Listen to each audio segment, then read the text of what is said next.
Gusto mo bang tumaas yung views mo? Ako rin, gusto ko rin tumaas eh. Yung iba ginagawa nila, Facebook tips. Malakas yun humatak ngayon guys eh.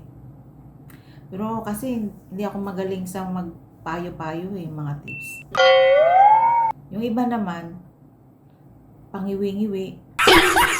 O mayroon silang caption na ilalagay, tapos mayroon silang picture, yung labas yung ilong, labas yung gilagid, iluwa na nila yung mata nila, para nakakakuha ng attention. Pwede nyo rin gawin yun, gayahin guys. Sa tingin ko, effective yun. Pero sa akin, nahirapan ako kasi baka mamaya makita ng anak ko. Ano ba naman yung ginagawa mo?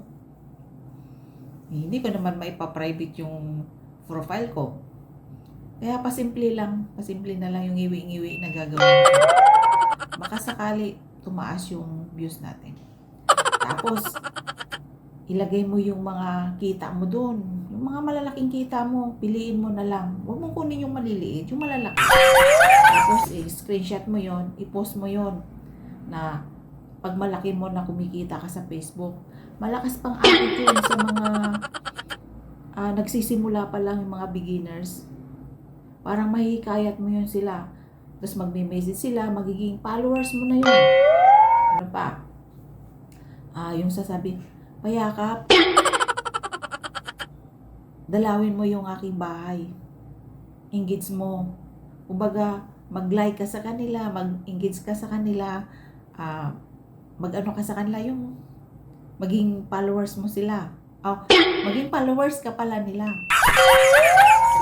Para daw lumaki yung yung ikaw lumaki. Pero sa totoo lang guys, huwag ka maniwala dun ha. Tips lang yun. Gayahin mo din yun. Kasi kung benefits sa kanila, magiging benefits mo rin yun. Yun, yung magandang tips guys. Then yung may mga patawa-tawa, kung talagang nakakatawa ka, sabihin natin may na something na, yun, gayahin mo din yun. Maraming paraan guys para tumaas yung natin eh. Sa akin naman kasi kahit anong gawin ko, wala nang pag-asa eh. Dahil sa mga ina-upload ko na random at kung ano-anong kalokohan. Kaya ang dami kong violation. Okay lang yun. Nag-enjoy lang ako doon sa aking mga ina-upload. Ako na lang yung nanonood. Kasi sa totoo lang, kung gusto ka talagang i-invite ni Facebook, kahit hindi ka umabot sa 10, sabihin natin 5K ka lang. Pag talagang gusto ka niya, may invite ka niya. Pero kung hindi ka, kahit sabihin natin nasa 60 ka na, sa 50K ka na followers, at marami ka ng views, kung hindi ka niya type, wala kang chance. Sabihin natin kahit marami kang violation, kung type ka niya, bigyan ng monetization, okay lang yun.